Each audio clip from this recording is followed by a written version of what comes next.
So I've had a lot of accolades and things in my life that I'm really proud of. I was given the key to the city of Westchester by the mayor. Right. Oh, yeah. I've been a best-selling author, sort of. I'm speaking across the world. This podcast and you guys are probably one of the things I'm most proud of in my career. Yeah. Because it's just a symbol of all the work that we've spent our time and like committed ourselves to doing. Yeah. Comes through in the friendships that are made and Yeah. like going so far out of your way to like memorialize your friendships. So Yeah. I'm proud of you guys. Oh, thank you for Well, saying that. also, thank you so much for joining Three Girls, One Office. I'm your host, Stephanie, here with Dee and Jen. We are here to offer unique insights on life after 40. We're coming to you from Westchester Studios in beautiful Westchester, and we are sitting here with our producer, Gabe Francis. Westchester Studios is a really wonderful place to learn about podcasting. If you have questions about podcasting or want to start a podcast, this is your place. They have made this process so easy for us. And believe me, we did not know what we were doing when we started. So highly recommend Westchester Studios. Today, we have a very special guest. The man, the myth, the legend, and the matchmaker of our friendship, Mr. Devin Gage. It is an honor to be here. We are so excited to have you here. Our very first guest. Yes. Now, Devin, obviously, we know you very well. Devin is the owner of Gage Strength Training and Engage Personal Training Studios. So we'd love for you to just tell our listeners a little bit about yourself, just kind of how you got into this business of training, health, wellness, nutrition.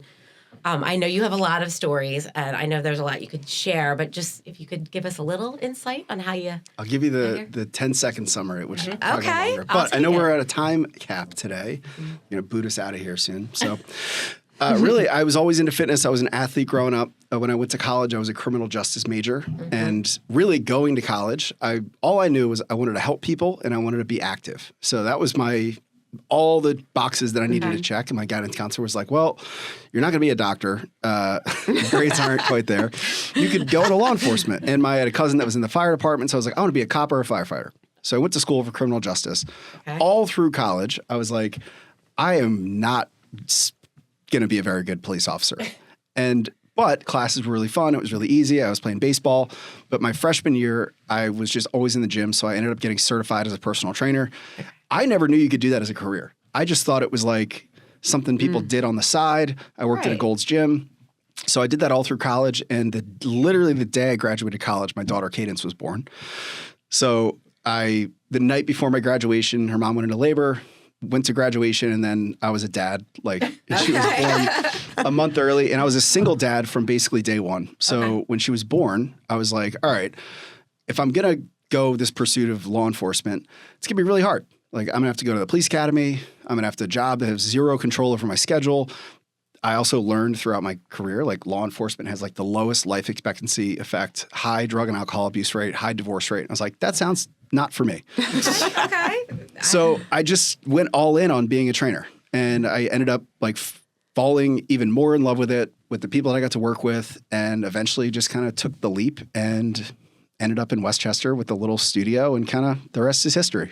Wow. I don't think I knew all that for as long as I known you. Well, we obviously, Gage is very important to all of us in this room. And one big question we have is, a lot of times, especially in our algorithms of things we're searching for, there's all these things geared toward at 40, life after 40. Our podcast is about, unique insights after 40. Your business model seems to be very geared toward, fitness after 40. So tell us what's with the magical number 40? Why are you, why is that such an important number? So if I'm totally honest, there's really nothing magical about the number 40. It really is just, we needed to, from a business standpoint. So when I started the business, I should say, I had no idea what I was doing. I mean, I signed a lease, had 0 clients, had no idea what I was doing. I didn't even feel like I was really starting a business as much as I was just had a place that I would train clients that I could work with. And I was very early on that I realized like I needed to figure out how to run a business. So the over 40 thing really came over time where I just started, the clients that I was training for the most part were people in their 40s, 50s, and 60s that had never been able to find a solution for themselves. And we offered like a really kind of unique experience because it was kind of like, it might have looked like a CrossFit gym. It was a garage space. So it had kind of a gritty feel, but we were offering something that was very accessible to just regular people. So I think it had this environment that they were really empowered to be in. They felt really strong. But it was totally safe and accessible for any ability level and age. So really, when it came to like, I have to figure out the message that we're going to put out there and what is going to get people's attention, that's kind of where it came from. I was like, who are our clients? What are they looking up on the internet when it's searching for a gym? And kind of work backwards from there. Okay. I know we all have questions for Devin. I have a couple more. Well, and I should say, just to wrap up, it's not just a fake tagline. Yeah. We've evolved all of the training and all of the, the entirety of the approach that we take with our clients is designed for what people over 40 are most likely dealing with. I'm not even 40 and I have arthritis. I've got aches and pains. I've got I'm hurting in places all the time. We designed our whole approach based on people that are probably like having injuries or women that have had kids that have maybe diastasis recti or pelvic floor, issues. So everything we do is individualized. So it's completely individualized and low impact. So we don't do a lot of like running, jumping, high impact stuff. So that's kind of how we've really modeled our training. Okay. So what do you think, when it comes to women specifically, we'll kind of focus on that. I tend to see a lot of women, whether I'm friends with them or, family members, and once myself, it's scary to start something or you look for reasons not to start something to better your health or your fitness, whether it's you feel like you don't feel like yourself after you have kids or you feel like you're struggling with, your weight or whatever it could be. I find that, people in my life, a lot of times will say, oh, I can't do that. That looks too hard. Or what do you say to people that feel like they can't do it or are scared to start something new or try something new, whether it's Gage or any fitness program, nutrition program? So I can give you my answer, but I'm curious to hear what you guys went through yourselves. Okay. So it's hard. I mean, it's really, really hard. There's probably nothing more.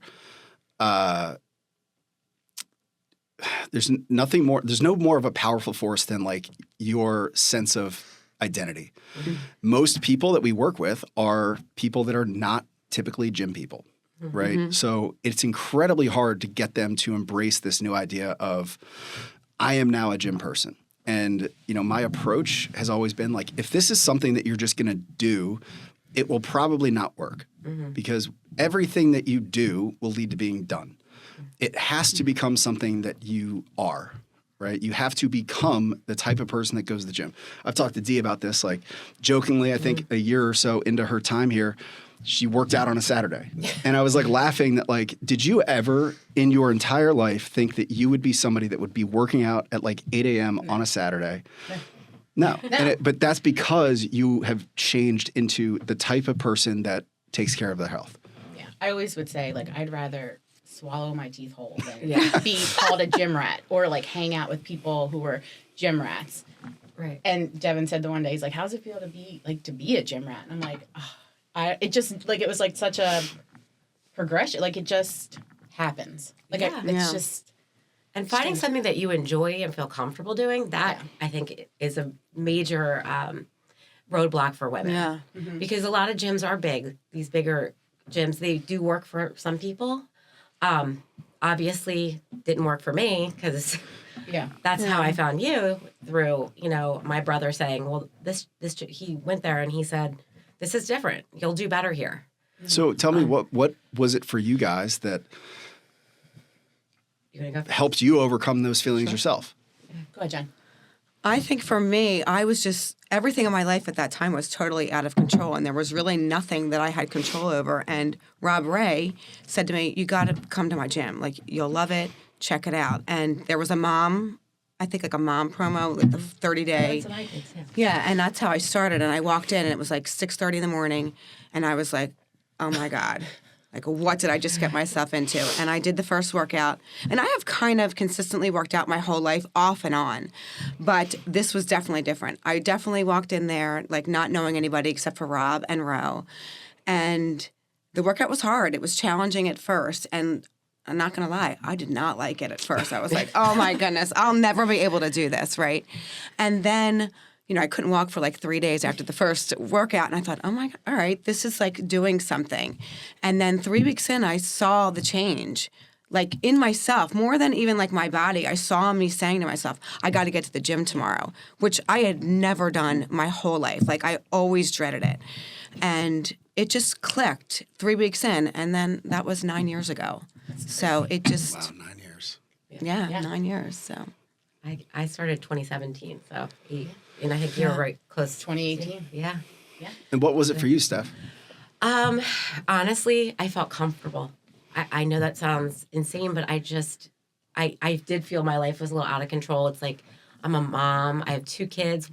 My youngest was like a baby. And it's just you don't make time for yourself, and then you start to hide behind that. Because as Devin taught me a couple years ago, he said, you make an appointment with yourself. You put it in your book. You put it on your calendar. You make an appointment with yourself. Once I started prioritizing my wellness, it made me a better mom, a better wife, a better friend, a better daughter, whatever, like all those things. But yeah, I think it was the comfort level just from the second I walked in, and just the help that I guess a smaller gym support. I didn't at first. I was a little shy. I wasn't like the community that you had a lot of things always going on. I didn't necessarily partake in those right away, but eventually I came around to do that. But I went through a lot of different things with my health. So through the years that I've been at Gage, so just feeling like I could be myself. I knew that I'd be taken care of when I had physical limitations. It's just, I think just knowing you are cared for, and you don't necessarily get that at other places. So I think when people find the type of gym that, we find in Gage, feeling that comfort level, I think that was a game changer for me. And I mean, and it's fun. Honestly, now I look at it, it's fun. I love seeing my friends and like the coaches all know your life. Like they check in on you. Like if they haven't seen you in 3 days, they'll be like, hey, where are you? Yeah. Like that's a good feeling because they know you're working to better yourself. And that just makes you feel good all the way around. Yeah. How about you, Dee? Why don't you tell us Yeah. the emotional backstory about your journey to fitness? Yeah, we got to hear about that. I was not a stranger to working out. Devin and I had this conversation when I met with him. I came from a bar studio. So the bar studio I was going to was closing down, and I had made friends there, but not like friends that we hung out, but I was comfortable there. And that you podcast with and stuff. Yeah. And none of my other friends in my group at that time were working out. No one was really interested in it. So I started Googling, I think I Googled bar, and strength training came up. And so I'm like, and I went and did so much. I read every review. I watched YouTube videos. I'm like, there's no way. These people are paid actors. There's no way that somebody loves a gym as much as it was. So I met with Devin. I sat down and I use the phrase factive. I'm fat, but I'm active. I'm not a stranger to working out. But because I wasn't. I tried the big box gyms. I did it all. Just wasn't. And when I started Gage, I was strictly small group because I was terrified of large groups. So it was my little bubble of 6 people, and it was great. And one day, a newer woman wanted to try large group. I said, I'll do it with you. It was a knit class. We did it. She never came back. And now it's it's my favorite thing. And it is the comfort of it. You walk in, it's you don't feel like you need to have the matching Lulu set and your hair has to be people are just in there sweating and with gross, the same goal. And no one cares what you look like. Sweating and gross. And no one cares what you look like, though. No one's judging you. There's no mirrors. We spoke about there being mirrors for briefly when we first started. There's no one is truly like no Yeah. one is looking at you. No one's competing against you. Like No. you're doing your thing, the person next to you is doing their thing, and we're all trying to better ourselves collectively, which is great. Do you think that's why the gym has such a community? But like because everyone's kind of there for. Yeah. Did you ever think it would turn into a community like this? That's No. I mean, going into it, I didn't know what it was going to be at all. I mean, I went in, wanted to train like athletes and weightlifters, and my first client was a local mom, and I was like, oh wow, like I love this too. Yeah. And so it really just evolved into that. I mean, the impact that we can have on this population, I think, is some of the most important work that can be done in the world. Like the impact that our coaches and, myself, when I was really actively training people, the fact that we can talk training, fitness, mindset, nutrition, lifestyle, habits, all of that on a daily basis, it has such a profound impact. Like I say, like it causes like generational health. I mean, a lot of the people that we've trained, like you guys, have never been gym people in their lives. Sure. Their parents were never healthy. They were never going to pass that on to their kids, but now they can, and that will impact the lineage of their family for generations. Sure. we even have kids that go there. And yeah, I mean, and we have a lot of people that are like 2 generations deep with training their kids, like the Ray family. Every one of the members of the family trained with us, and a big part of it is what you said about the coaches. Yeah. I mean, my goal from early on was like, I want to provide careers for people. And so I take a lot of pride in being able to, most gyms do not provide good jobs, period. Yeah. It's a horrible schedule. The pay is usually terrible. There's no benefits. There's no like paid time off. If your client doesn't show up, like that's it. You lost your money for the day. So we have everybody on salaries. We really try to put like real careers in place, and that's what keeps people engaged. And like there's stakes to knowing your lives and being a really immersive part of the experience. Right. And I'll say, I remember walking in my first day to do like all the intake information, and I remember stepping on the scale, and I thought, this man has to see like how much I weigh, how much, and I was just like, I remember seeing the number on the scale, and I was like, I'm gonna black out. And he was just like, okay, let's go. Like it was Chris, and he was just like, let's go. Like it was like it's awesome to be able to go to like a male coach and say like, I'm having these problems or I feel this way, and for all of them to just be like, let's help you. And I think I see with my friends that are very active and fitness oriented, that they've found things that work for them and are honestly, a lot of my friends are very committed to fitness, especially like girls I grew up with. Unfortunately, none of them live that close that they're. I do have one friend that is in Delaware that goes to an Engage, and it's really changed her life. She loves it. But shout out Blair. Yep, Blair, we love you. But I find that the most successful of people that are doing it and living the life and living the lifestyle are ones that have found somewhere that they want to keep going back to. They feel comfortable. They enjoy the workouts. They enjoy, I won't say they all are as in community involved as we are at Gage. So. Well, and it's an important point. Like anybody listening, we're not claiming to do anything special on the training floor. Like we have really good coaches that are very committed to their craft. But like when people join the gym, they're like, well, what makes you different from anybody else? I'll just be like, literally nothing. We don't have any special equipment. We're not doing anything unique. It's going to look very similar to a lot of other gyms. Sure. To the naked eye, you'll have no idea what the difference would be. We use kettlebells, dumbbells, body weight, all those things. The difference is we really try to connect at that level and make it something that you want to show up to. Every gym will produce results. Some people do Zumba. Some people will do step classes. Some people do CrossFit, Orange Theory. The workout that's going to work for you is the one that you show up to and are most excited about. Yeah. Right. I always kind of say when people ask me, and I'm always like, you can go anywhere to lose weight. You really could. But like you go to Gage to get healthier. And I do believe that because the education you guys provide, like I've learned more about, how to eat, how to work out, what things mean than I've ever learned in my years of working out. And I think that brings me to my question, which is really goal setting, which I've learned like a lot about what that means from you. And I think so many people in your younger years, me included, go to the gym to just lose weight, and that's your goal. I think as I've gotten older, I've had to kind of flip the script a little bit and be more specific and intentional about specific goals.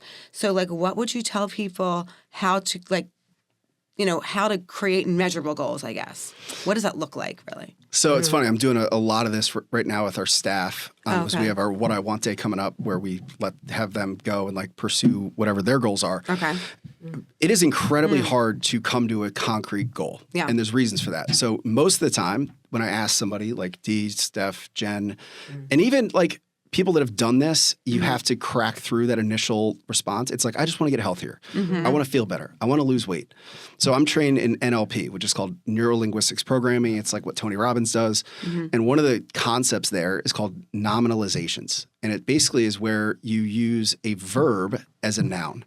And when people say like, my goal is to get healthier, or my goal is to have more energy, we don't have used potty language on here, right? There. That's bullshit. Yeah. That's not a real You goal. can. And I just kind of joke where somebody's like, I would just want to get healthier. But like, cool, go eat a salad. You are officially healthier. Get a good night's sleep tonight. You will have more energy. What does that mean? How do you measure that? How do you know when you've arrived at that goal? So the trick in just a mental framework is if you have a goal and you write it down, if you can put the word continuously in front of that and it makes sense, you're not there yet. Ooh. So if somebody says like, I just want to get healthier, or I want to have more energy. If you can say, I want to continuously have more energy, you're not there. So you want to push further to something very concrete. So on the energy side, it could be, I want to be able to complete I want to be able to go up the flight of stairs at my work without being out of breath or without raising my heart rate to this point. So these are all very objective measurements that mean you will have more energy, right? Okay. I want my resting heart rate to be at a healthy level or at 50 beats per minute. I want to bring my blood pressure down to this level. So keep pushing yourself to find something very concrete, and then you can work backwards for the steps that are going to take to get there. But most importantly is like getting meaning from that. So we have like a framework where whatever the goal is, so the question I like to ask is like, well, what's important to you about that? So if you said, I want to be healthier, and you come to like, that means my blood pressure is perfect, my A1C levels are, whatever, you're like, what's important to you about that? And ask that 5 or 6 times to yourself and go deeper every time. And you'll find like a really compelling reason. And then that becomes the thing that, so you need to just approach it from all those angles. Like have the general statement, make it concrete, and then get deep on why that's so important to you or what is so important to you about that. Okay. When I started, was recently at that point diagnosed with something called pseudotumor cerebri, which is where you have fluid that builds up in the back of your brain and behind your eyes. And I was on the verge of going blind. Like they're like, you're going to lose your eyesight unless you have to lose weight. It's very common in women who are overweight, have high blood pressure, have PCOS. Like it's just trifecta. And the doctor was like, you need to lose weight. Like you need to get all of your blood pressure under control, everything. And then the fluid will decrease. And she's like, I'll be honest with you. It was a very scary appointment because she said many people do not do what it takes to cure themselves. You can cure yourself, but it takes a lot of work. And I was like, from that day, I was like, I don't want to go blind. I don't want to have a stroke. Like I was very unhealthy.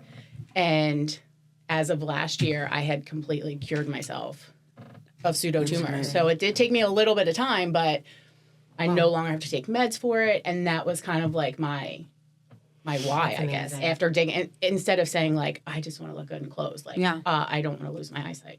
And don't you find too, like something like with what Dee's saying, she said it took a little while. Things that long lasting change, I think, especially like same thing.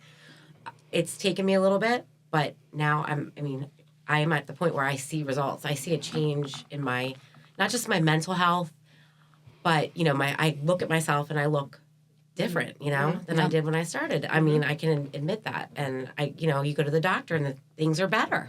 Yeah. So that's always I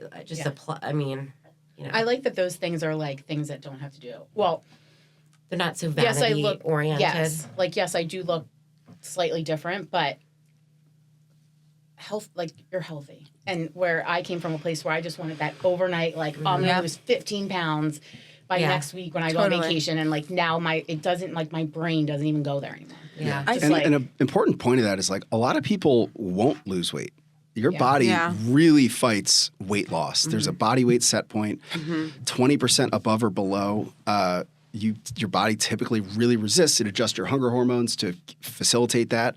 So, but that does not mean you're not still getting healthier, like what you said. So, we have some of our longest standing clients lost a little bit of weight, but the weight on the scale never changed a ton. Yep. Their muscle mass changed and things like that, but their blood counts have changed. Like any other metric indicating health has changed drastically. And really, I've got a very controversial opinion on this in the industry. Do tell. I just don't think fat makes you unhealthy by itself, right? It's not that simple. Being overweight is not an unhealthy thing alone. Being overweight makes you more susceptible to avoiding the gym. It makes you more susceptible to not going to the doctors. There's a huge thing with doctor shame, like medical shaming. A lot of doctors would say something like that, and you just know that they don't believe that you're actually going to do it. So they'll say, you really need to lose weight, but you're like, you don't even sound like it's realistic that I'm going to lose weight. Yeah. So a lot of people never go to the doctor when they reach a certain obesity level. They're in pain all the time. Yep. So they're just physically can't do it. They're embarrassed.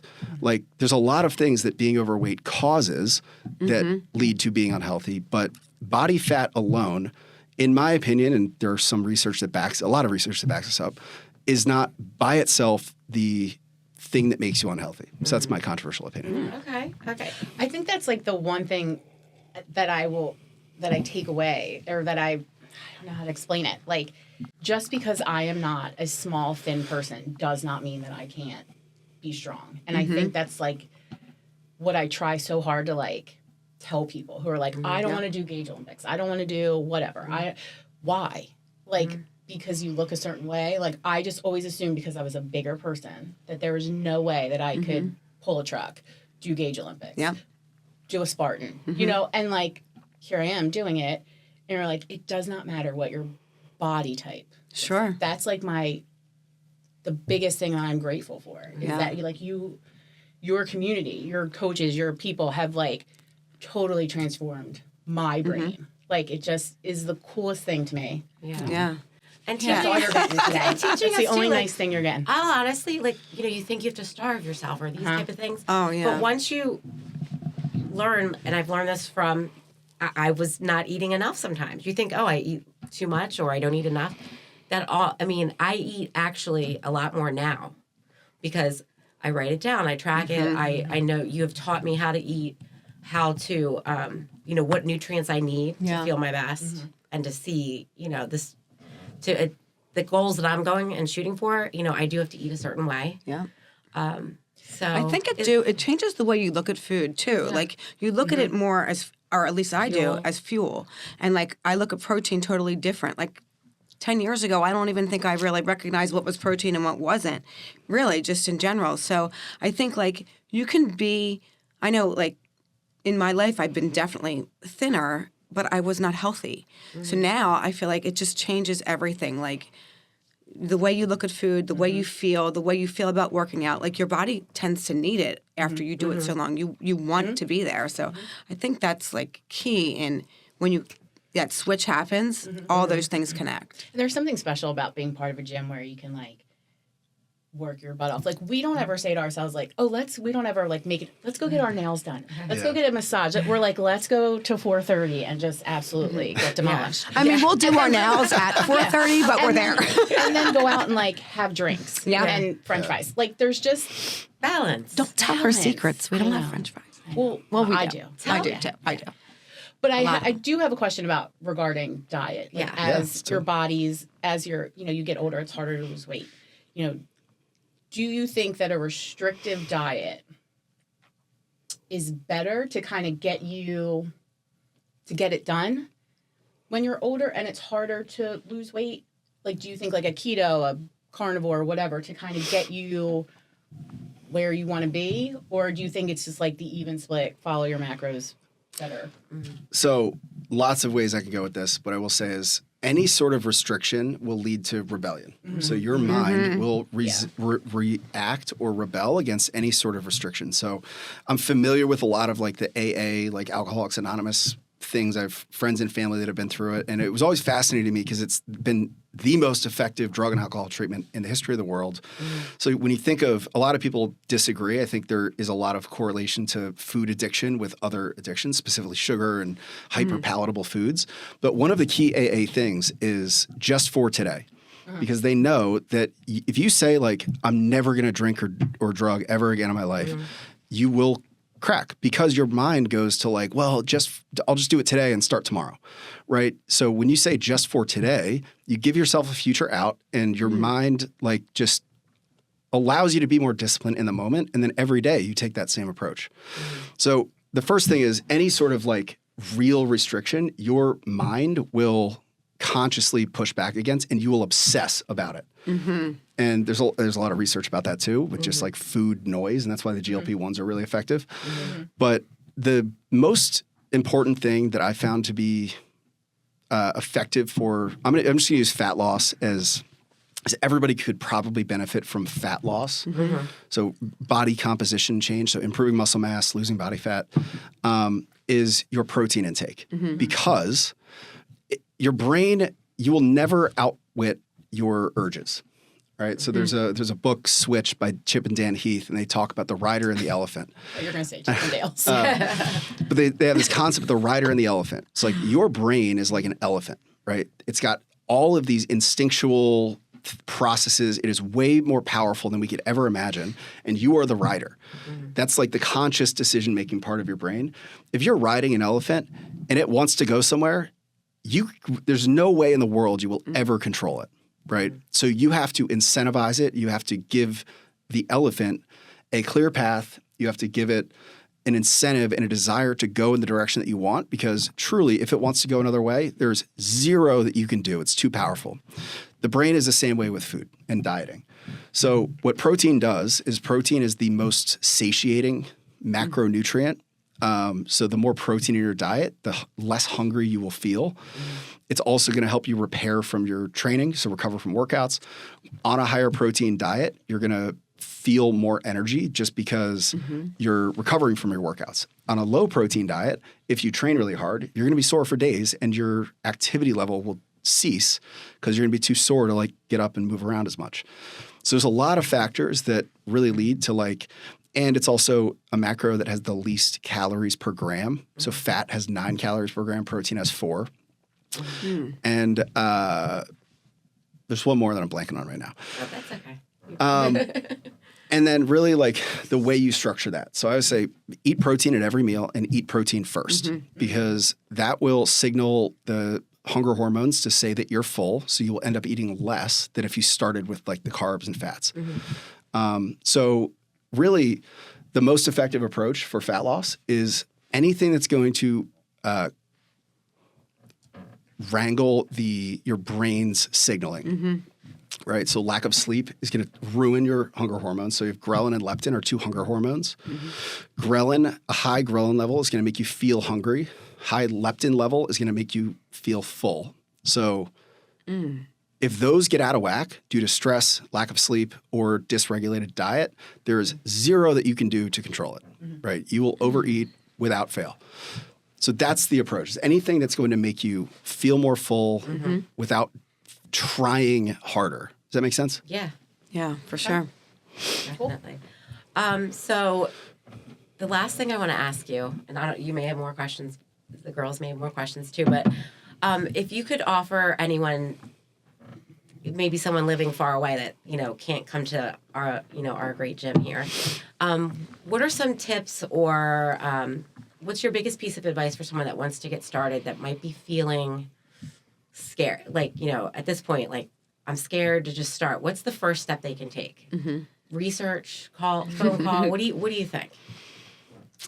Man, it's a tough question. Yeah. The first step, if somebody's really scared, it's easy for me to say, just do it. Yeah. Honestly, it's going to be probably more meaningful coming from you guys because for Okay. me, it's easy to say, like, just do it. Just get the courage to do it. The one thing I will say is fear will never go away. And it is like, it's not about finding a place you're not afraid to go to. It's just about knowing that fear is a part of the process. Failure is part of the process. Being bad in the beginning is part of the process. So look at those things as signals, like use that fear and anxiety and like those failures as your North Star to know that, all right, I'm on the right track. All right. And that's hard for people to wrangle with in their heads. But you guys were not successful without failure. You guys were successful because of how many times you failed and kept showing up. There you go. So I think really like lean into the thing that Yeah. you are the most anxious about or resistant against. Right. Yeah. I think, it took a lot of trying different things, different phases. But I mean, I'm here to say when you find the right thing, you will stick with it. Yeah. Because I'm living proof of that. These ladies are living proof of that. And go into it knowing that like this is an unavoidable fact of life that you have to take care of your health. It's like filing your taxes or saving money. Like if you don't do it, you are going to be screwed. Okay. So if you know that you have to do it, you might as well like just go in on it. Right. Yeah. That's true. I agree. Yeah. And you're going to feel good. Yeah. You are. So Devin, we really appreciate you being here today. Yeah. Um, Thank you for Devin, sharing all how that. if people want to reach out to you or to find out more about your gym, what's the best way to go about that? Because you do have locations all over the place. Yeah. So Yeah. So Gage Strength Training is our headquarters, our main location. That's Westchester. So if you just go to gagestrengthtraining.com. And if you were interested anywhere else, we have locations in around PA, Delaware, Florida. We just closed our California location. Not ready for California yet. we're East Coast for now. But Engage Personal Training, Okay. you'll see all the locations that we have. Great. And really, we specialize in people that are over 40, beginners that really need something that's more comprehensive than just like showing up to a gym and figuring it out on their own. Or if you want to come to Gage Strength Training, call us. Yeah, we'll Yeah. We'll work out with you. We'll work out and then we'll go have fries afterwards. Yeah. Yes. And also, you can, if you have any questions, obviously Jen, Dee, and I we're here. to Yeah, answer. Yeah. Call us. You can comment, you can share, like, do all those things. We'll pass all our questions on to Devin. Yeah. Can I finish final thoughts? Yeah. Yes. Go for it. Oh, I love this. So just a nod to you guys. So I've had a lot of accolades and things in my life that I'm really proud of. I was given the key to the city of Westchester by the mayor. Right. Oh, yeah. I've been a best-selling author, sort of. I'm speaking across the world.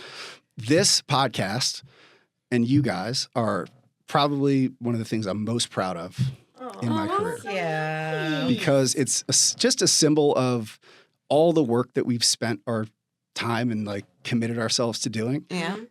comes through in the friendships that are made and Yeah. like going so far out of your way to like memorialize your friendships. So Yeah. I'm proud of you guys. Oh, thank you for Well, saying also, that. someone has gotten a Gage tattoo. That's pretty big too.